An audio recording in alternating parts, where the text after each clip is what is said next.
welcome to my channel. Hope you all are good and enjoying my videos.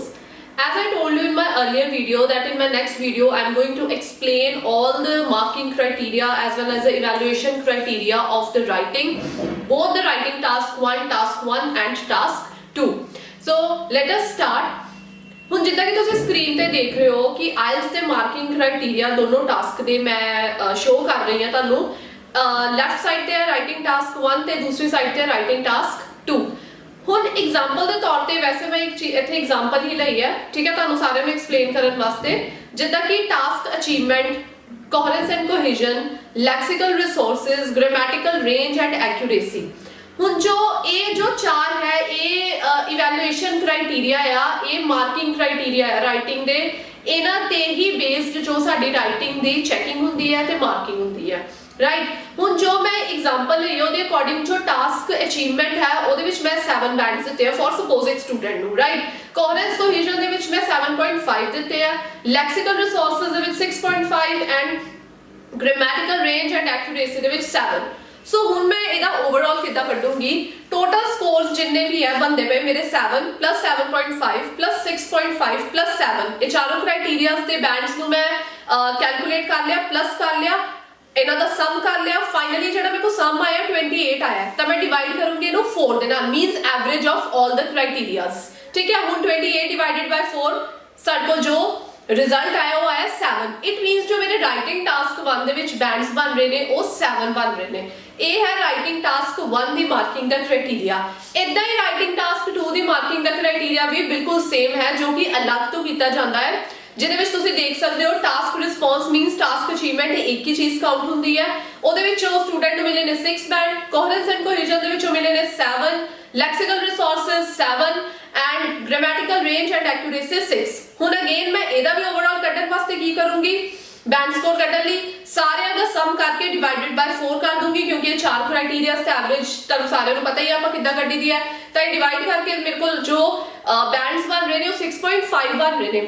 हुण तुसीं कहोगे कि ma'am writing task 1 दे विच 7 bands है ते राइटिंग टास्क 2 दे विच 6.5 बैंड्स है, ते हुण मैं इहदा ओवरऑल किद्दां कड्डूंगी। बहुत ईजी है इहदा ओवरऑल कड्डना। तुसीं हुण एक सेंटर फिगर नू देख सकदे हो जिहदे विच मैं लिखिया होया कि टोटल राइटिंग बैंड स्कोर्स किन्ने बन रहे ने, मींस साडा ओवरऑल राइटिंग दे विच की बन रहा है वो है 7 राइटिंग टास्क 1 दे, जिद्दां कि पहले ही आपां कैलकुलेट कीते सीगे, ओनू आपां प्लस करना है 6.5 writing task 2, again 6.5 writing task 2 divided by 3, जो कि मेरे को टोटल आया हुआ है 20। हुण 20 डिवाइडेड बाय 3 जो मेरे को फिगर आ रही है 6.66 आ रही है, जिन्हों की मैं राउंडेड अप करके 6.5 ले लूंगी, राइट। हुण अगर तो तुहाडे 6.75 बन रहे हैं या 6.76 बन रहे हैं, 77 बन रहे हैं, 80 बन रहे हैं या 85 बन रहे हैं, अगर 75 तो ऊपर बन रहे हैं तो राउंडेड फिगर तुहाडी 7 आएगी। अगर 7.5 तो नीचे 7.5 तो नीचे बन रहे हैं तो राउंडेड फिगर जेडी ताडी 6.5 दी निकलेगी। सो इत्थे मेरी राउंडेड फिगर 6.5 ही निकली है। अगेन हुण इत्थे एक क्वेश्चन राइज हुंदा है कि जो राइटिंग टास्क 1 है ओदा एक ही क्यों लिया गया है फिगर ते राइटिंग टास्क दियां 2 क्यों लिया गया है। ये बहुत ईजी है। जो आईडीपी दा पहला राइटिंग चेकिंग दा क्राइटेरिया हुंदा सी ओदे विच 30% बैंड राइटिंग टास्क 1 ते लैंदा सी, हुण भी इदां ही है।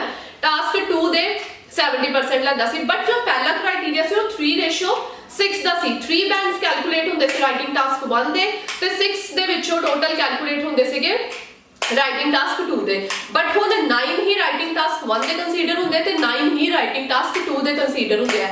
ਇਹਦੇ ਵਿੱਚ ਕੀ ਹੁੰਦਾ ਹੈ ਕਿ ਰਾਈਟਿੰਗ ਟਾਸਕ 1 ਦਾ ਇੱਕ ਕੈਲਕੂਲੇਟ ਕੀਤਾ ਜਾਂਦਾ ਹੈ 30% ਪਾਰਟ, ਤੇ ਰਾਈਟਿੰਗ ਟਾਸਕ 2 ਦੇ 2 ਪਾਰਟਸ ਕੈਲਕੂਲੇਟ ਕੀਤੇ ਜਾਂਦੇ ਆ 6.5 6.5। ਇਹ ਜਸਟ ਇੱਕ ਐਗਜ਼ਾਮਪਲ ਆ ਜਿਹਨੂੰ ਕਿ ਆਪਾਂ ਐਵਰੇਜ ਜਿਹਦੀ ਆਪਾਂ ਕਰ ਦਿੰਦੇ ਆ ਡਿਵਾਈਡਡ ਬਾਈ 3 ਕਰਕੇ ਤੇ ਇੱਕ ਰਾਉਂਡਡ ਫਿਗਰ ਅਸੀਂ ਕੱਢ ਦਿੰਦੇ ਆ, ठीक है। हुण जो अपना नेक्स्ट क्वेश्चन अराइज हो रहा है सारे स्टूडेंट्स के माइंड दे विच ये है कि मैम टास्क अचीवमेंट की है, कोहरेंस एंड कोहीजन की है, लैक्सिकल रिसोर्सेस की है ते ग्रामैटिकल रेंज एंड एक्यूरेसी की है। So let's have a look on these criteria जिहदे उपर साडी राइटिंग दी जो मार्किंग हुंदी है।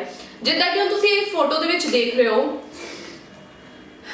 सब तो पहला क्राइटेरिया आंदा है टास्क रिस्पॉन्स या task achievement. Task achievement task response, इस तो पहला इनू मैं एक्सप्लेन करा, मैं तुहानू राइटिंग दी आंसर शीट के ऊपर एक लुक दिखाना चाहूंगी। सो तुसी सारे हुण देख सकते हो कि मेरे हाथ दे विच राइटिंग टास्क 2 दी आंसर शीट है। ये मेरे को आंसर शीट है जिहदा लास्ट पेज है, ਹੁਣ ਆਪਾਂ ਇੱਥੋਂ ਸਾਰੀ ਰਾਈਟਿੰਗ ਕਰ ਲੈਂਦੇ ਆ, ਠੀਕ ਹੈ। ਹੁਣ ਲਾਸਟ ਦੇ ਵਿੱਚ ਕੀ ਹੈ, ਤੁਸੀਂ ਦੇਖ ਸਕਦੇ ਹੋ ਇੱਥੇ ਮੇਰੇ ਕੋਲ 4 ਮਾਰਕਿੰਗ ਕ੍ਰਾਈਟੇਰੀਆਜ਼ ਨੇ, ਐਗਜ਼ਾਮੀਨਰ 1 ਦੇ ਤੇ ਐਗਜ਼ਾਮੀਨਰ 2 ਦੇ, ठीक है जी। ਹੁਣ ਇਸ ਮਾਰਕਿੰਗ ਕ੍ਰਾਈਟੇਰੀਆ ਸਭ ਤੋਂ ਪਹਿਲਾਂ ਆ ਰਿਹਾ ਮੇਰਾ ਟਾਸਕ ਅਚੀਵਮੈਂਟ, ਦੂਸਰਾ ਆ ਰਿਹਾ ਸੀਸੀ, ਤੀਸਰਾ ਆ ਰਿਹਾ ਐਲਆਰ ਤੇ ਚੌਥਾ ਆ ਰਿਹਾ ਜੀਆਰਏ। ਇਹਦੇ ਹੀ 4 ਕ੍ਰਾਈਟੇਰੀਆਜ਼ ਦੇ ਉੱਪਰ ਸਾਡੀ ਮਾਰਕਿੰਗ ਹੁੰਦੀ ਹੈ। नो डाउट ਹੁਣ ਕਈ ਸਟੂਡੈਂਟਸ ਹੈ ਜਿਹੜੇ ਉਹ ਟੀਚਰਸ ਨੂੰ ਪੁੱਛਦੇ ਆ ਕਿ ਮੈਮ ਅਸੀਂ ਇੰਪਰੂਵਮੈਂਟ ਕਿੱਥੇ ਕਰੀਏ ਜਾਂ ਸਾਨੂੰ ਦੱਸੋ ਕਿ ਸਾਡੀ ਕਿੱਥੇ ਹੋਰ ਅਸੀਂ ਹਾਈ ਬੈਂਡ ਸੇ ਅਚੀਵਮੈਂਟ ਕਰ ਸਕਦੇ ਹਾਂ। तो no need to ask to anyone, अगर तुसी ये 4 क्राइटेरियाज ਨੂੰ ਆਪਣੇ ਐਸੇ ਦੇ ਵਿੱਚ ਇੰਪਲੀਮੈਂਟ ਕਰਨਾ ਸਿੱਖ ਲਿਆ, अगर तुसी ये 4 क्राइटेरियाज ਦੇ ਉੱਪਰ ਆਪਣਾ ਐਸੇ ਲਿਖ ਰਹੇ ਹੋ, ਬਹੁਤ ਬਿਊਟੀਫੁਲੀ ਲਿਖ ਰਹੇ ਹੋ, ਤਾਂ ਤੁਹਾਨੂੰ ਕਿਸੇ ਵੀ ਟ੍ਰੇਨਰ ਨੂੰ ਪੁੱਛਣ ਦੀ ਜ਼ਰੂਰਤ ਨਹੀਂ ਹੈ ਕਿ ਅਸੀਂ ਇੰਪਰੂਵਮੈਂਟ ਕਿੱਥੇ ਕਰੀਏ। ਅਗਰ ਤੁਹਾਡਾ ਟ੍ਰੇਨਰ ਇਹ 4 क्राइटेरियाज ਦੇ ਉੱਪਰ ਤੁਹਾਡੀ ਰਾਈਟਿੰਗ ਚੈੱਕ ਕਰ ਰਿਹਾ ਹੈ ਤਾਂ ठीक है। अगर वो इस क्राइटेरिया के ऊपर तारी राइटिंग नहीं चेक कर रहा, तो सिंपली बैंड्स दे रहा है 6, 6.5 या 7, देन फिर डेफिनेटली तुसी सारे कंफ्यूज होंगे कि तुसी किथे अपनी इंप्रूवमेंट करो। सो मैं तुहानू सारिਆਂ ਨੂੰ यही सजेस्ट करदी हां कि अगर तुसी किसी ट्रेनर तो अपनी राइटिंग चेक करवा रहे हो तो काइंडली ये 4 क्राइटेरिया के ऊपर ही अपनी राइटिंग चेक करवाया करो। सो आ जाते हैं अपने पहले क्राइटेरिया के ऊपर जिहड़ा है टास्क रिस्पॉन्स या अचीवमेंट, जिद्दां कि मैं पहले दस्सिया सी सेम थिंग है। हुण ये टास्क रिस्पॉन्स अचीवमेंट का मतलब है कि जो भी तुहानू ऐसे दे विच स्टेटमेंट दित्ती गई है ਉਹਦੇ ਤੁਸੀਂ ਸਾਰੇ ਪਾਰਟਸ ਹੈ ਫੁੱਲੀ ਐਡਰੈਸ ਕਰ ਰਹੇ ਹੋ। ਜਿੱਦਾਂ ਕਿ ਹੁਣ ਐਗਜ਼ਾਮਪਲ ਦੇ ਤੌਰ ਤੇ ਮੈਂ ਲੈ ਲੈਣੀ ਆ ਕਿ ਤੁਸੀਂ ਬੋਥ ਵਿਊਜ਼ ਐਂਡ ਓਪੀਨੀਅਨ ਵਾਲਾ ਐਸੇ ਲਿਖ ਰਹੇ ਹੋ, ਤੁਹਾਡੀ ਕੋਈ ਵੀ ਸਟੇਟਮੈਂਟ ਹੈ ਤੇ ਨੀਚੇ ਲਿਖਿਆ ਗਿਆ discuss both the views and give your opinion, ਤਾਂ ਤੁਸੀਂ ਦੋਨੋਂ ਵਿਊਜ਼ ਦੇ ਨੂੰ ਐਕਸਪਲੇਨ ਕਰ ਰਹੇ ਹੋ। ਉਹਨਾਂ ਦੇ ਵਿੱਚ 2-2 ਜਾਂ 3-3 ਜਿੰਨੇ ਵੀ ਆਈਡੀਆ ਸਾਡੇ ਟ੍ਰੇਨਰ ਨੇ ਤੁਹਾਨੂੰ ਦੱਸਿਆ ਤੁਸੀਂ ਐਕਸਪਲੇਨ ਕਰ ਰਹੇ ਹੋ, ਐਗਜ਼ਾਮਪਲ ਦੇ ਰਹੇ ਹੋ ਰੈਲੀਵੈਂਟ, ਤੇ ਆਪਣਾ ਓਪੀਨੀਅਨ ਤੁਸੀਂ ਉਹਦੇ ਵਿੱਚ ਸਾਈਟ ਕੀਤਾ ਹੈ। ਇਹ ਸਾਰੀਆਂ ਚੀਜ਼ਾਂ ਆਉਂਦੀਆਂ ਟਾਸਕ ਰਿਸਪੌਂਸ ਤੇ ਟਾਸਕ ਅਚੀਵਮੈਂਟ ਦੇ ਵਿੱਚ। ਕਿੰਨੀ ਅੱਛੀ ਕੁਆਲਿਟੀਜ਼ ਹੈ ਤੁਸੀਂ ਆਪਣੇ ਆਈਡੀਆਜ਼ ਲਿਖ ਰਹੇ ਹੋ। ਨੋ ਡਾਊਟ ਆਈਡੀਆਜ਼ ਤਾਂ ਹਰ ਕੋਈ ਲਿਖ ਲੈਂਦਾ, ਲੇਕਿਨ ਉਹ ਕੁਆਲਿਟੀ ਮੈਟਰ ਕਰਦੀ ਹੈ। ਕੁਆਲਿਟੀ ਮੈਟਰਸ ਅ ਲੋਟ ਵੈਨ ਮਾਰਕਿੰਗ ਯੋਰ ਰਾਈਟਿੰਗ, ਤਾਂ ਉਹ ਚੀਜ਼ ਇੱਥੇ ਜਿਹੜੀ ਆ ਉਹ ਬਹੁਤ ਜ਼ਿਆਦਾ मैटर करती है। Last but not least logical representation of your ideas, कि तुसी अपने आइडियाज को लॉजिकली रिप्रेजेंट किया कि नहीं किया। सो ये सब चीज़ां साडियां काउंट होंदियां टास्क रिस्पॉन्स ते टास्क अचीवमेंट दे विच। ਇਹ ਮੇਰਾ ਮੰਨਣਾ ਹੈ ਕਿ task response and task achievement ਦੇ ਵਿੱਚ ਤੁਸੀਂ ਬਹੁਤ ਹੀ ਈਜ਼ੀਲੀ ਆਪਣੇ ਬੈਂਡ ਸਕੋਰ ਕਰ ਸਕਦੇ ਹੋ। ਕਿਉਂ? ਕਿਉਂਕਿ ਮੈਕਸਿਮਮ ਟ੍ਰੇਨਰਸ ਹੈ ਕਲਾਸ ਦੇ ਵਿੱਚ ਬੱਚਿਆਂ ਨੂੰ ਬ੍ਰੇਨਸਟਾਰਮਿੰਗ ਆਈਡੀਆਜ਼ ਦੇ ਉੱਪਰ ਸਟੇਟਮੈਂਟ ਦੇਣ ਤੋਂ ਬਾਅਦ ਡਿਸਕਸ਼ਨ ਕਰਵਾਉਂਦੇ ਆ, ਤਾਂ ਡੈਫੀਨੇਟਲੀ ਅਗਰ ਇੱਕ ਟ੍ਰੇਨਰ ਡਿਸਕਸ਼ਨ ਕਰਵਾ ਰਿਹਾ ਤਾਂ ਬਹੁਤ ਅੱਛੇ ਬੈਂਡਸ ਵਾਲੇ ਆਈਡੀਆਜ਼ ਹੀ ਤੁਹਾਨੂੰ ਦੇਗਾ। ਤਾਂ ਕੋਸ਼ਿਸ਼ ਕਰਿਆ ਕਰੋ ਉਹਨਾਂ ਦੇ ਆਈਡੀਆਜ਼ ਇੰਪਲੀਮੈਂਟ ਕਰਨ ਦੀ, ਤਾਂ ਕਿ ਤੁਸੀਂ ਇੱਕ ਅੱਛੇ ਬੈਂਡ ਸਕੋਰ ਆਪਣੇ ਜੋ ਅਚੀਵ ਕਰ ਸਕੋ। ਰਾਈਟ, ਅੱਗੇ ਚੱਲਦੇ ਹਾਂ ਆਪਾਂ ਆਪਣਾ ਨੈਕਸਟ ਕ੍ਰਾਈਟੇਰੀਆ ਤੇ ਜਿਹੜਾ ਹੈ ਕੋਹਰੈਂਸ and ਕੋਹੀਜ਼ਨ, CC means coherence and cohesion. Use cohesion in such a way that it attracts no attention. Skillfully manages paragraph. ਇਹ ਇੱਕ IDB ਵੱਲੋਂ ਦਿੱਤੀ ਗਿਆ ਤੁਹਾਨੂੰ ਇਨਫੋਰਮੇਸ਼ਨ ਹੈ ਕਿ ਤੁਸੀਂ ਆਪਣੇ ਜਿਹੜੇ ਐਸੇ ਨੂੰ ਕੋਹਰੈਂਸ ਐਂਡ ਕੋਹੀਜ਼ਨ ਦੇ ਨਾਲ ਕਿੱਦਾਂ ਬਹੁਤ ਅੱਛੇ ਤਰੀਕੇ ਨਾਲ ਮੈਨੇਜ ਕਰ ਸਕਦੇ ਹੋ। ਸਭ ਤੋਂ ਪਹਿਲਾਂ ਕੋਹਰੈਂਸ ਕੀ ਹੁੰਦਾ ਹੈ? ਕੋਹਰੈਂਸ ਹੈ ਕਿ ਜਿੰਨੇ ਵੀ ਤੁਸੀਂ ਆਪਣੇ ਆਈਡੀਆਜ਼ ਲਿਖੇ ਨੇ ਇੱਕ ਲੌਜੀਕਲੀ ਲਿਖੇ ਨੇ, ਉਹਦੀ ਕੋਈ ਸੈਂਸ ਬਣ ਰਹੀ ਹੈ, ਠੀਕ ਹੈ। ਆਈਡੀਆ ਤੋਂ ਇੱਕ ਆਈਡੀਆ ਤੋਂ ਬਾਅਦ ਦੂਸਰਾ ਆਈਡੀਆ ਲਿਖਿਆ ਹੈ, ਸਭ ਇੱਕ ਦੂਸਰੇ ਨਾਲ ਲਿੰਕ ਕਰ ਰਹੇ ਹੈ। ਤੇ ਕੋਹੀਜ਼ਨ ਦਾ ਵੀ ਇਹੀ ਮਤਲਬ ਹੁੰਦਾ ਹੈ। ਐਕਚੁਅਲੀ ਇਹ ਦੋਨੋਂ ਚੀਜ਼ਾਂ ਕਿਤੇ ਨਾ ਕਿਤੇ ਕੋਰਿਲੇਟ ਹੀ ਕਰ ਰਹੀਆਂ। ਅਗਰ ਆਪਾਂ ਆਪਣੇ ਆਈਡੀਆ ਬਿਊਟੀਫੁਲੀ ਤੇ ਲੌਜੀਕਲੀ ਮੈਨੇਜ ਕਰਕੇ ਲਿਖੇ ਆ ਤਾਂ ਕੋਹੀਜ਼ਨ ਦਾ ਮਤਲਬ ਹੁੰਦਾ ਸਾਰੇ ਸੈਂਟੈਂਸਸ, ਫਰੇਜ਼ਸ, ਵਰਡਸ ਇੱਕ ਦੂਸਰੇ ਨਾਲ ਲਿੰਕ ਕਰ ਰਹੇ ਹੈ ਕਿ ਨਹੀਂ ਕਰ ਰਹੇ, ਠੀਕ ਹੈ। ਉਹ ਹੈ ਕੋਹਰੈਂਸ ਐਂਡ ਕੋਹੀਜ਼ਨ। ਅਗਰ ਮੈਂ ਇਹਦੀ ਓਵਰਆਲ ਗੱਲ ਕਰਾਂ ਤਾਂ ਇਹਦੀ ਓਵਰਆਲ ਗੱਲ ਇਹ ਹੈ ਕਿ beautifully representation of your ideas. First of all introduction, then body paragraph 1 ਚ ਆਪਣਾ ਪਹਿਲਾ ਆਈਡੀਆ, body paragraph 2 ਚ ਆਪਣਾ ਸੈਕੰਡ ਆਈਡੀਆ, 3 ਦੇ ਵਿੱਚ body paragraph 2 ਦੇ ਵਿੱਚ ਅਗੇਨ ਆਪਣਾ next idea, then again next idea. ਇਹ ਹੋ ਗਈ ਮੇਰੀ ਕੋਹਰੈਂਸ। ਹੁਣ ਮੈਂ ਕੋਹੀਜ਼ਨ ਦੀ ਗੱਲ ਕਰਾਂ ਤਾਂ ਹਰ ਲਾਈਨ ਇੱਕ ਦੂਸਰੇ ਦੇ ਨਾਲ ਲਿੰਕ ਕਰ ਰਹੀ ਹੈ ਕਿ ਨਹੀਂ ਕਰ ਰਹੀ। ਅਗਰ ਆਪਾਂ ਥੀਸਿਸ ਦੇ ਵਿੱਚ ਲਿਖਿਆ ਕਿ you are going to explain reason and solution, ਤਾਂ ਨੀਚੇ ਰੀਜ਼ਨ ਐਂਡ ਸੋਲੂਸ਼ਨ ਹੀ ਲਿਖਿਆ ਕਿ ਨਹੀਂ ਲਿਖੇ, ਉਹ ਇੱਕ ਦੂਸਰੇ ਨਾਲ ਲਿੰਕ ਕਰ ਰਹੇ ਕਿ ਨਹੀਂ ਕਰ ਰਹੇ। ਇਹ ਇੱਕ ਜਿਹੜੀ ਸੈਂਸ ਬਣਦੀ ਹੈ ਆਪਣੇ ਐਸੇ ਦੀ, ਇਹਨੂੰ ਆਪਾਂ ਕਹਿੰਦੇ ਆ ਕੋਹਰੈਂਸ ਐਂਡ ਕੋਹੀਜ਼ਨ। ਅਗੇਨ ਮੈਂ ਟਾਸਕ ਰਿਸਪੌਂਸ ਦੇ ਵਾਂਗ ਵੀ ਇਹਦੇ ਵਿੱਚ ਇਹੀ ਗੱਲ ਕਹੂੰਗੀ ਕਿ ਇਹਨੂੰ ਅਚੀਵ ਕਰਨਾ ਬਹੁਤ ਈਜ਼ੀ ਹੈ, ਕਿਉਂਕਿ ਡੈਫੀਨੇਟਲੀ ਤੁਸੀਂ ਸਾਰੇ ਜੋ ਐਸੇ ਹੋ ਲੌਜੀਕਲੀ ਹੀ ਲਿਖਦੇ ਹੋ। ਕਿਤੇ ਨਾ ਕਿਤੇ ਅਗਰ ਤੁਹਾਡੇ ਕੋਲ ਕੋਈ ਵੀ ਮਿਸਟੇਕ ਹੋ ਰਹੀ ਹੈ, ਤੁਸੀਂ ਕਿਤੇ ਕੋਈ ਕਨੈਕਟਰ ਨਹੀਂ ਪਾ ਰਹੇ ਹੋ, ਕਨੈਕਟਰ ਵੀ ਇਹਦੇ ਵਿੱਚ ਹੀ ਕੰਮ ਕਰਦੇ ਨੇ, ਠੀਕ ਹੈ। ਅੱਛੇ ਕਨੈਕਟਰਸ, ਇੱਕ ਆਈਡੀਆ ਸਟਾਰਟ ਕਰਨ ਤੋਂ ਪਹਿਲਾਂ ਕੋਈ ਕਨੈਕਟਰ ਪਾ ਰਹੇ ਹੋ ਜਾਂ ਇਨ ਬਿਟਵੀਨ ਕੋਈ ਵੀ ਕਨੈਕਟਰ ਆਪਣੇ ਵੱਲੋਂ ਪਾ ਸਕਦੇ ਹੋ, ਉਹ ਸਭ ਕੋਹਰੈਂਸ ਐਂਡ ਕੋਹੀਜ਼ਨ ਦੇ ਵਿੱਚ ਹੀ ਕਾਊਂਟ ਹੁੰਦਾ। ਸੋ ਬੈਟਰ ਹੈ ਕਿ ਇਹਨੂੰ ਹਿਲਾਓ ਨਾ, ਬਹੁਤ ਅੱਛੇ ਤਰੀਕੇ ਨਾਲ ਆਪਣੇ ਐਸੇ ਨੂੰ ਇਸ ਚੀਜ਼ ਦੇ ਨਾਲ ਲਿਖਣ ਦੀ ਕੋਸ਼ਿਸ਼ ਕਰੋ, ਠੀਕ ਹੈ ਜੀ। ਹੋਪ ਤੁਹਾਨੂੰ ਸਾਰਿਆਂ ਨੂੰ ਸਮਝ ਲੱਗ ਗਈ ਹੋਏਗੀ। ਅਗਰ ਕਿਸੇ ਨੂੰ ਵੀ ਕਿਸੇ ਵੀ ਪਾਰਟ ਦੇ ਵਿੱਚ ਪ੍ਰੋਬਲਮ ਹੈ, ਕੋਈ ਮਾਰਕਿੰਗ ਕ੍ਰਾਈਟੇਰੀਆ ਦੇ ਵਿੱਚ ਪ੍ਰੋਬਲਮ ਹੈ, ਜਾਂ ਇਹ ਵਾਲੇ 4 ਕ੍ਰਾਈਟੇਰੀਆ ਚੋਂ ਕਿਸੇ ਦੇ ਵਿੱਚ ਕਿਸੇ ਵੀ ਮੇਰੀ ਵਰਡ ਦੀ ਜਾਂ ਲਾਈਨ ਦੀ ਨਹੀਂ ਸਮਝ ਲੱਗੀ, ਤਾਂ ਕਾਈਂਡਲੀ ਮੈਨੂੰ ਪਲੀਜ਼ ਕਮੈਂਟ ਕਰੋ, ਮੈਂ ਤੁਹਾਨੂੰ ਉਹਦਾ ਰਿਪਲਾਈ ਕਰ ਸਕਾਂ ਤਾਂ ਕਿ ਨੈਕਸਟ ਆ ਜਾਓ ਜੀ ਆਪਣੇ ਥਰਡ ਕ੍ਰਾਈਟੇਰੀਆ ਦੇ ਉੱਪਰ ਜੋ ਹੈ ਲੈਕਸੀਕਲ ਰਿਸੋਰਸਸ ਦਾ। ਲੈਕਸੀਕਲ ਰਿਸੋਰਸਸ ਦਾ ਮਤਲਬ ਹੁੰਦਾ ਹੈ ਵੋਕੈਬੂਲਰੀ। ਆਪਾਂ ਕਿੱਦਾਂ ਦੀ ਵੋਕੈਬੂਲਰੀ ਯੂਜ਼ ਕਰ ਰਹੇ ਹਾਂ ਆਪਣੇ ਐਸੇ ਦੇ ਵਿੱਚ। ਹੁਣ ਵੋਕੈਬੂਲਰੀ ਯੂਜ਼ ਕਰਨ ਦੇ ਵੀ ਦੋ ਤਰੀਕੇ ਹੁੰਦੇ ਆ। ਇੱਕ ਤਾਂ ਹੈ ਕਿ ਸਾਡੀ ਰਾਈਟਿੰਗ ਹੈ ਜੋ ਉਹ ਬਹੁਤ ਸਿੰਪਲ ਆ, ਲੇਕਿਨ ਆਪਾਂ ਵੋਕੈਬ ਜਾਂ ਸਿਨੋਨਿਮ ਬਹੁਤ ਹਾਈ-ਫਾਈ ਯੂਜ਼ ਕਰ ਰਹੇ ਹਾਂ ਆਪਣੀ ਰਾਈਟਿੰਗ 'ਚ। ਇੱਕ ਤਾਂ ਹੈ ਕਿ ਆਪਣੀ ਰਾਈਟਿੰਗ ਆਲਰੇਡੀ ਹਾਈ-ਫਾਈ ਆ ਤੇ ਆਪਾਂ ਉਹਦੇ ਨਾਲ ਮੈਚ ਕਰਦੇ ਹੀ ਆਪਣੇ ਲੈਕਸੀਕਲ ਰਿਸੋਰਸਸ ਜਾਂ ਵੋਕੈਬ ਯੂਜ਼ ਕਰ ਰਹੇ ਹਾਂ, that is okay part. But ਅਗਰ ਆਪਾਂ ਕੁਝ ਕ੍ਰੈਮਿੰਗ ਵਰਡਸ ਯੂਜ਼ ਕਰ ਰਹੇ ਹਾਂ ਜਾਂ ਆਪਾਂ ਸੋਚ ਰਹੇ ਕਿ ਆਪਾਂ ਕਾਪੀ ਪੇਸਟਡ ਵਰਡ ਯੂਜ਼ ਕਰ ਦਈਏ ਤਾਂ ਡੈਫੀਨਿਟਲੀ ਤੁਹਾਡੇ ਬੈਂਡਸ ਕੱਟਣਗੇ ਹੀ, ਕਿਉਂਕਿ ਆਈਡੀਪੀ ਕਹਿੰਦਾ ਆ ਕਿ ਲੈਕਸੀਕਲ ਰਿਸੋਰਸਸ ਜਿਹੜੀ ਵੋਕੈਬੂਲਰੀ ਉਹ ਬਹੁਤ ਨੈਚੁਰਲ ਹੋਣੀ ਚਾਹੀਦੀ ਹੈ, ਤੁਹਾਡੀ ਰਾਈਟਿੰਗ ਨਾਲ ਮੈਚ ਹੋਣੀ ਚਾਹੀਦੀ ਆ ਤੇ ਵਾਈਡ ਰੇਂਜ ਦੀ ਹੋਣੀ ਚਾਹੀਦੀ ਆ। ਠੀਕ ਹੈ, ਸੋ ਇਹਨੂੰ ਆਪਾਂ ਕਹਿੰਦੇ ਆ natural lexical resources, natural vocabulary, right? ਹੁਣ ਹੋਪਸ ਤੁਸੀਂ ਮੇਰੀ ਗੱਲ ਸਮਝ ਕੇ ਹੋਗੇ ਕਿ ਰਾਈਟਿੰਗ ਅਗਰ ਸਿੰਪਲ ਆ ਤਾਂ ਵਰਡਸ ਉਹਨੇ ਹੀ vocab ਉਸੇ ਲੈਵਲ ਦੇ ਹੀ ਲਿਖੋ, ਉਸ ਤੋਂ ਉੱਪਰ ਵਾਲੇ ਲੈਵਲ ਦੇ ਨਾ ਲਿਖੋ ਤਾਂ ਕਿ ਉਹ ਮਿਸਮੈਚ ਨਾ ਕਰੇ, ਰਾਈਟ? ਅਗਰ ਆਲਰੇਡੀ ਤੁਹਾਡੇ ਸੈਂਟੈਂਸ ਸਟਰਕਚਰਸ ਅੱਛੇ ਨੇ, ਤੁਹਾਡੀ ਰਾਈਟਿੰਗ ਦਾ ਸੈਂਸ ਅੱਛੀ ਐਡਵਾਂਸ ਲਿਖ ਰਹੇ ਆ ਤਾਂ ਫਿਰ ਤੁਸੀਂ ਕਿਸੇ ਵੀ ਲੈਵਲ ਦੀ vocab ਯੂਜ਼ ਕਰ ਸਕਦੇ ਹੋ, ਨੈਚੁਰਲ ਹੀ ਕਾਊਂਟ ਹੋਏਗੀ। ਠੀਕ ਹੈ ਜੀ, ਸੋ ਇਹ ਚੀਜ਼ ਬਹੁਤ ਮੈਟਰ ਕਰਦੀ ਹੈ। ਇਹ ਕ੍ਰੈਮ ਵਰਡਸ ਨਹੀਂ ਤਾਂ ਕੈਲਕੂਲੇਟ ਹੋ ਜਾਂਦੇ ਆ, ਕ੍ਰੈਮਿੰਗ ਵਰਡਸ ਆਈ ਕੈਨ ਸੇ ਕਿ ਕੈਲਕੂਲੇਟ ਹੋ ਜਾਂਦੇ ਅਗਰ ਤੁਸੀਂ ਹਾਈ-ਫਾਈ ਲਿਖਣ ਦੀ ਕੋਸ਼ਿਸ਼ ਕਰਦੇ ਹੋ ਆਪਣੀ ਰਾਈਟਿੰਗ ਦੇ ਟੋਟਲੀ ਜੋ ਹੈ ਉਹ ਆਪੋਜ਼ਿਟ ਜਾ ਕੇ। ਠੀਕ ਹੈ, ਲਾਸਟ ਬਟ ਨਾਟ ਲੀਸਟ ਆਪਣਾ ਫੋਰਥ ਕ੍ਰਾਈਟੇਰੀਆ ਆ ਜਾਂਦਾ ਹੈ GRA ਕ੍ਰਾਈਟੇਰੀਆ, ਗ੍ਰਾਮੈਟਿਕਲ ਰੇਂਜ ਐਂਡ ਐਕਿਊਰੇਸੀ।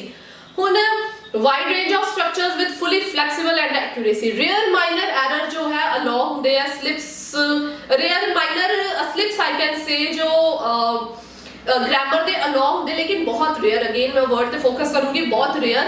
ਅਗਰ ਤੁਸੀਂ 9 ਬੈਂਡ ਦੀ 8 ਬੈਂਡ ਦੀ 7.5 ਬੈਂਡ ਦੇ ਐਸੇ ਲਿਖ ਰਹੇ ਆ ਤਾਂ ਬਹੁਤ rare ਜਿਹੜੇ ਆਪਣੇ ਗ੍ਰਾਮਰ ਐਰਰਸ ਤੁਸੀਂ ਕਮਿਟ ਕਰ ਸਕਦੇ ਆ। ਠੀਕ ਹੈ ਜੀ, ਹੁਣ ਗੱਲ ਆ ਜਾਂਦੀ ਹੈ ਜੀ ਮੈਮ ਗ੍ਰਾਮੈਟਿਕਲ ਰੇਂਜ ਐਂਡ ਐਕਿਊਰੇਸੀ। ਐਕਿਊਰੇਸੀ ਤਾਂ ਸਾਨੂੰ ਸਮਝ ਲੱਗ ਗਈ, ਗ੍ਰਾਮੈਟਿਕਲ ਵਰਡ ਵੀ ਸਮਝ ਲੱਗ ਗਿਆ, ਐਕਿਊਰੇਸੀ ਵੀ ਸਮਝ ਲੱਗ ਗਈ ਕਿ ਗ੍ਰਾਮਰ ਦੀ ਇੱਕ ਐਕਿਊਰੇਸੀ ਹੋਣੀ ਚਾਹੀਦੀ ਹੈ, ਉਹ ਐਕੂਰੇਟ ਹੋਣੇ ਚਾਹੀਦੇ, ਲੇਕਿਨ ਸਲਿਪਸ ਮਾਈਨਰ ਹੋਣੇ ਚਾਹੀਦੇ, ਉਹਦੇ ਵਿੱਚ ਗਲਤੀਆਂ ਮਤਲਬ ਘੱਟ ਹੋਣੀਆਂ ਚਾਹੀਦੀਆਂ। ਹੁਣ ਰੇਂਜ ਕੀ ਚੀਜ਼ ਹੈ, ਜਿੱਦਾਂ ਕਿ ਤੁਸੀਂ ਮੇਰੀ ਸਕਰੀਨ ਤੇ ਦੇਖ ਰਹੇ ਹੋ, ਰੇਂਜ ਹੈ wide range of sentences in your writing. ਜਦੋਂ ਵੀ ਤੁਸੀਂ ਆਪਣੀ ਰਾਈਟਿੰਗ ਲਿਖਣੀ ਹੈ ਤਾਂ ਉਹਦੇ ਵਿੱਚ ਇਹ ਨਹੀਂ ਹੈ ਕਿ ਤੁਸੀਂ ਆਲਵੇਜ਼ ਸਿੰਪਲ ਸੈਂਟੈਂਸਸ ਹੀ ਲਿਖੋ, I go to this, people go to that, people go by bus, ਮਤਲਬ ਇੱਕ ਇਹ ਸਿੰਪਲ ਸੈਂਟੈਂਸਸ ਕਾਊਂਟ ਹੁੰਦੇ ਆ। ਸੋ ਰੇਂਜ ਦਾ ਇਹ ਮਤਲਬ ਹੈ ਕਿ wide range of sentences use ਕਰੋ, ਸਿੰਪਲ ਵੀ ਯੂਜ਼ ਕਰੋ, ਕੰਪਲੈਕਸ ਵੀ ਕਰੋ, ਕੰਪਲੈਕਸ ਕੰਪਾਊਂਡ ਵੀ ਕਰੋ, ਕੰਪਲੈਕਸ ਕੰਪਾਊਂਡ, ਕੰਪਲੈਕਸ ਵਿਦ ਲਿੰਕਰ, ਇਹ ਸਾਰੇ ਸੈਂਟੈਂਸਸ ਵਾਈਡ ਰੇਂਜ ਜਿਹੜੀ ਇਹਨਾਂ ਦੀ ਯੂਜ਼ ਕਰੋ ਆਪਣੀ ਰਾਈਟਿੰਗ ਦੇ ਵਿੱਚ ਜਦੋਂ ਵੀ ਆਪਾਂ ਆਪਣੀ ਰਾਈਟਿੰਗ ਲਿਖਣੀ ਆ। ਸੋ ਤੁਸੀਂ ਕੀ ਕਰ ਸਕਦੇ ਹੋ, ਇਹ ਚੀਜ਼ ਨੂੰ ਥੋੜਾ ਇਹਦੇ ਤੇ ਵਰਕ ਕਰ ਸਕਦੇ ਹੋ। ਇਹ ਸਭ ਕੁਝ ਤੁਹਾਡੇ ਆਪਣੇ ਹੱਥ ਦੇ ਵਿੱਚ ਹੀ ਹੈ, ਜਿੰਨੀ ਤੁਸੀਂ ਸੈਲਫ ਪ੍ਰੈਕਟਿਸ ਕਰ ਲਓਗੇ ਤੁਹਾਡੇ ਵਾਸਤੇ ਓਨਾ ਹੀ ਅੱਛਾ ਹੋਏਗਾ। ਜਿੰਨੇ ਵੀ ਤੁਸੀਂ ਇੱਕ ਐਸੇ ਲਿਖ ਰਹੇ ਹੋ ਉਹ ਐਸੇ ਦੇ ਵਿੱਚ ਤੁਸੀਂ ਆਪਣੀ ਸਟਰਕਚਰਸ ਨੂੰ ਫਿਕਸ ਕਰ ਸਕਦੇ ਹੋ ਕਿ ਮੈਂ ਜੋ ਰੀਫਰੇਜ਼ਿੰਗ ਕਰਨੀ ਆ ਮੈਂ ਇਸ ਸੈਂਟੈਂਸ ਦੇ ਵਿੱਚ ਰੀਫਰੇਜ਼ਿੰਗ ਕਰਨੀ ਆ ਉਹਦੀ, ਜਾਂ ਮੈਂ ਆਪਣਾ ਪਹਿਲਾ ਆਈਡੀਆ ਇੰਟਰੋਡਿਊਸ ਕਰਨਾ ਤਾਂ ਮੈਂ ਇਸ ਸੈਂਟੈਂਸ ਦੇ ਵਿੱਚ ਇੰਟਰੋਡਿਊਸ ਕਰਨਾ, ਉਹਨੂੰ ਐਕਸਪਲੇਨ ਮੈਂ ਇਸ ਸੈਂਸ ਦੇ ਵਿੱਚ ਕਰਨਾ। ਸੋ ਇਹ ਤੁਸੀਂ ਇਹ ਫਿਕਸਿੰਗ ਤੁਹਾਡੇ ਤੇ ਹੈ ਕਿ ਤੁਸੀਂ ਕਿਸ ਤਰੀਕੇ ਨਾਲ ਉਹਨੂੰ ਫਿਕਸ ਕਰ ਸਕਦੇ ਹੋ। ਸਭ ਤੋਂ ਜ਼ਿਆਦਾ ਅੱਛਾ ਰੇਂਜ ਤੁਸੀਂ ਸੈਂਟੈਂਸ ਦਾ ਯੂਜ਼ ਕਰ ਸਕਦੇ ਹੋ ਜਦੋਂ ਵੀ ਤੁਸੀਂ ਆਪਣੇ ਆਈਡੀਆ ਨੂੰ ਐਲੈਬੋਰੇਟ ਕਰ ਰਹੇ ਹੋ। ਉਹ ਚੀਜ਼ ਬਹੁਤ ਮੈਟਰ ਕਰਦੀ ਹੈ ਕਿ ਤੁਸੀਂ ਉਦੋਂ ਕਿਹੜਾ ਸੈਂਟੈਂਸ ਸਟਰਕਚਰ ਯੂਜ਼ ਕਰ ਰਹੇ ਹੋ।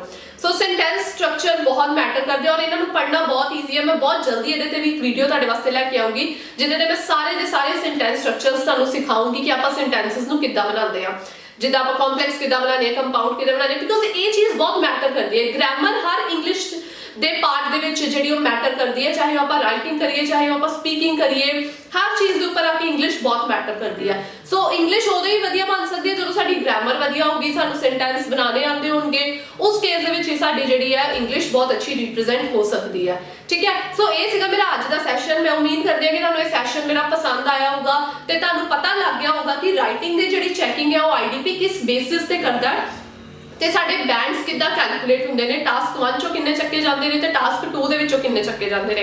ਐਂਡ ਉਸ ਤੋਂ ਬਾਅਦ ਜਿਹੜੇ 4 ਕ੍ਰਾਈਟੇਰੀਆਜ਼ ਹੈ, ਮੈਂ ਸਾਰੇ ਕੋਲੋਂ ਇਹੀ ਉਮੀਦ ਰੱਖਦੀ ਹਾਂ ਕਿ ਤੁਸੀਂ ਆਪਣੇ ਟ੍ਰੇਨਰਸ ਨੂੰ ਪਲੀਜ਼ ਕਹੋ ਕਿ ਤੁਹਾਡੀ ਜੋ ਰਾਈਟਿੰਗ ਹੈ ਉਹ ਇਹੀ 4 ਕ੍ਰਾਈਟੇਰੀਆਜ਼ ਦੇ ਉੱਪਰ ਚੈੱਕ ਕਰਨ ਤਾਂ ਕਿ ਤੁਹਾਨੂੰ ਕਿਸੇ ਨੂੰ ਵੀ ਪੁੱਛਣ ਦੀ ਜ਼ਰੂਰਤ ਨਾ ਪਏ ਕਿ ਤੁਸੀਂ ਇੰਪਰੂਵਮੈਂਟ ਕਿੱਥੋਂ ਕਰੋ। ਅਗਰ ਤੁਹਾਡੇ ਗ੍ਰਾਮੈਟਿਕਲ ਰੇਂਜ ਦੇ ਵਿੱਚੋਂ ਜਾਂ ਐਕਿਊਰੇਸੀ ਦੇ ਵਿੱਚੋਂ ਤੁਹਾਡੇ ਟ੍ਰੇਨਰ ਬੈਂਡਸ ਕੱਟ ਰਹੇ ਤਾਂ ਤੁਹਾਨੂੰ ਉਹਨੂੰ ਪੁੱਛਣ ਦੀ ਜ਼ਰੂਰਤ ਹੀ ਨਹੀਂ ਪਏਗੀ ਕਿ ਅਸੀਂ ਇੰਪਰੂਵਮੈਂਟ ਕਿੱਥੇ ਕਰੀਏ, ਕਿਉਂਕਿ ਉਹ ਪਿਕਚਰ ਤੁਹਾਡੇ ਸਾਹਮਣੇ ਹੀ ਹੋਏਗੀ ਕਿ ਤੁਸੀਂ ਗ੍ਰਾਮੈਟਿਕਲ ਰੇਂਜ ਐਂਡ ਐਕਿਊਰੇਸੀ ਦੇ ਉੱਪਰ ਹੀ ਕੰਮ ਕਰਨਾ। ਸੋ ਤੁਸੀਂ ਆਪਣੀ ਇੰਪਰੂਵਮੈਂਟ ਉੱਥੋਂ ਹੀ ਸ਼ੁਰੂ ਕਰੋ। ਠੀਕ ਹੈ, ਬਹੁਤ ਬਹੁਤ ਧੰਨਵਾਦ ਤੁਹਾਡੇ ਸਾਰਿਆਂ ਦਾ। ਉਮੀਦ ਕਰਦੀ ਹਾਂ ਤੁਹਾਨੂੰ ਮੇਰੀ ਵੀਡੀਓ ਪਸੰਦ ਆਈ ਹੋਏਗੀ। ਤੈਨੂੰ ਪਲੀਜ਼ ਲਾਈਕ ਕਰਨਾ, ਸ਼ੇਅਰ ਕਰਨਾ ਤੇ ਵੱਧ ਤੋਂ ਵੱਧ ਪਲੀਜ਼ ਇਹਨੂੰ ਸਬਸਕ੍ਰਾਈਬਰਸ ਵੀ ਮੇਰੇ ਵੀਡੀਓਜ਼ ਦੇ ਵਧਾਉਣਾ ਤੁਸੀਂ ठीक है। सो अगर तुहानू किसी भी तरह की नवी वीडियो चाहिए है मेरे को, या तुहानू कोई इन्फॉर्मेशन चाहिए है कि तुहानू IELTS से किसी भी पार्ट दे विच कोई दिक्कत आ रही है, तो तुसी प्लीज मैनू कमेंट दे विच दसो। मैं जल्दी ही उस वीडियो के उपर भी काम करूंगी ते तुहाडे ओ वीडियो दे दे थ्रू तुहाडे ओ डाउट्स भी मैं क्लीयर करने की कोशिश करूंगी। ठीक है, धन्यवाद तुहाडा बहुत बहुत, बाय बाय।